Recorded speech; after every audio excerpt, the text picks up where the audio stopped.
US President Donald Trump will meet Russian President, his counterpart Vladimir Putin in Anchorage, Alaska on August 15, Bangladesh time Friday, for a fill-out meeting aimed at exploring ceasefire in Ukraine. Trump described it as preliminary, while Putin has indicated condition must be met. Ladies and gentlemen, welcome to SATV's International Affairs Special Edition. My name is Rashid Kanchan. I'll be your host, and I have a very distinguished panelist today, Kaji M. Ahmed. He is very famous trainer, coach, and lecturer.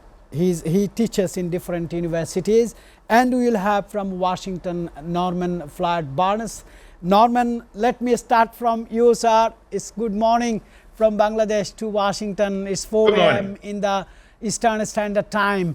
Would you please let us know, what are you hearing, what are you watching, what are you going to tell for the viewers of International Affairs program at SATV today? Yes, from Washington. Today is Wednesday. We are preparing, actually, the president and the vice president is preparing to speak with the president of Ukraine today. They're going to talk about the conditions of Ukraine, what need to be discussed, what need not to be discussed regarding the meeting for Friday. So we're waiting to see the outcome of that, and that's what's going on with that. Also in Washington, D.C., we just finished the second day of the takeover, the so-called takeover of Washington, D.C. The National Guards has arrived. There's 800 National Guards. We probably only see about 200. The federal and the Metro Police have been working overnight. They've been out there, presence.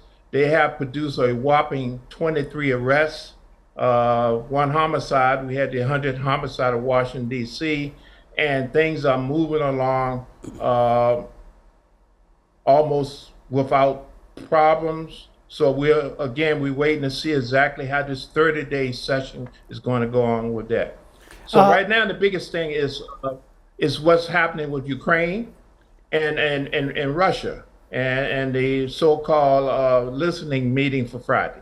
All right, Norman, President Trump has downplayed the summit as a fill-out meeting and acknowledged it might not deliver results. He said it might not deliver results. What do you make of this tone, and how might it shape outcomes? Do you feel President Trump a little bit frustrated for Putin? Actually, it's a strategy move. It's an attempt to let the press and everybody know that the meeting, we want to minimize the effect of the meeting. Like I said, he is serving as a mediator between the two parties. He want to find out exactly what is Putin. This is Putin's meeting. He's not inviting Zelensky. He wants to have a meeting with the president, and they're going to talk about his terms. So right now, the president is basically lowering the expectation level, so people won't be disappointed if he comes out there with nothing. It also sets the tone that people can see that we are now preparing for a future negotiations versus a high expectation of a end of the war. You heard M. Kaji and you heard Shamsul Alam Pantho. The things are going to be interesting for the world listeners and the world watchers. My question would be this time for you. Recent reports note significant Russian advances in Donetsk, especially near Dobrophilia and Probox. Just ahead of the summit, how might this impact Russia's negotiating position? They are going to sit for the negotiations. They are going to sit for the ceasefire. But Putin is still advancing to Ukrainian territories. Mr. Norman. Yes, this provocative act is part of a strategy to increase the leverage for Russia. by claiming additional land, it will also put pressure on Ukraine to make a deal, a compromise. By this strategy, they are claiming additional land, which they hope to hold on to, and give pressure to again back to Ukraine, and also let the United States know that hey, we are preparing a total takeover, and if they do not compromise or come to our terms of what we want to do, it will be a situation again. Well, you have a situation where it's bad, or you have a situation where you lose everything. So it's basically a plus for Putin and his team. They are basically trying to get a military footprint in and claim the land before Friday. Does the rally in the Russian stock market reflect hope or blind optimism, Mr. Norman? Do you see any changes in the mercantile exchange in New York or in Russian stock markets? My short answer is no. And the reason is that this meeting has been designated as a fill-out meeting, a very informal meeting, and the markets is waiting on the decision about a ceasefire. It may be a ceasefire, it may be something that will come out of the stability of the unknown.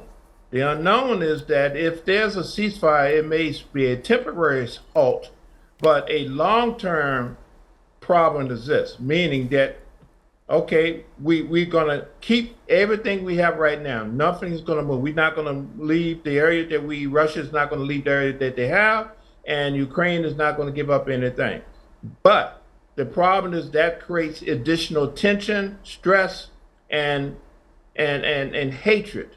We would never get out of the war. It'll be, we may have a ceasefire, but there's still going to be issues. And investors do not like instability. They do not like uncertainty. So that will have a profound effect on the trading, the investments, and the movement of money and commerce. So right now, Friday is going to be an indication on what the market will do on Monday. Norman, what are the expressions of American medias or Western medias regarding this summit? Because EU countries' medias are saying without Volodymyr Zelensky, this meeting is just a tea meeting. Yes, the feeling from the media in the Western part of the world is this meeting is just a cup of tea between two world leaders. Putin called for this meeting to meet with President Trump. He has elected not to include the president of Ukraine. Matter of fact, the word is he really don't like this guy. He don't respect him, and he don't count him as credible, and he's doing everything he can to separate the United States from Europe, meaning that he wants to strike some type of concession and deal with the United States. The actual location, the spotted location, indicates that there's a bridge being created between the United States and Russia. So by establishing that relationship with the United States and Russia, it separates us from Europe and Ukraine in the minds of the media. So there's already been this situation where there's going to be some rift between the United States as a result of this. Because the United States is involved with this and President Trump involved with it, he has to be very cautious on what is the outcome of this meeting, that he does not overstep himself. We have a history of talking before he acts and putting out information before it can be verified, that he do not overstep his relationships. So it's a very touchy situation. And right now we're looking at possibly nothing for Ukraine is going to come out of this good. Nothing's good is going to come out of Ukraine. So we already looking at that situation. Is just how bad the deal is going to be presented.